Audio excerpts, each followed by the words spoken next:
लेकिन एक सेकंड, ये क्या है?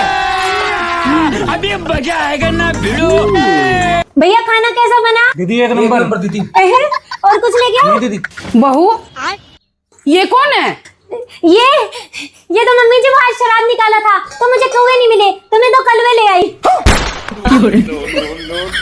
पर श्राद्ध किसका निकाला है तूने? मम्मी जी आपका।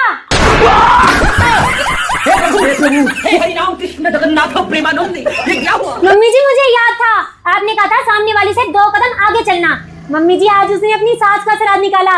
उसने सिर्फ हलवा बनाया, मैंने 2 मिठाई बनाई, हलवा और रसगुल्ला। उसने 1 कौवा जमाया, मैंने 2 कौवे जमाए।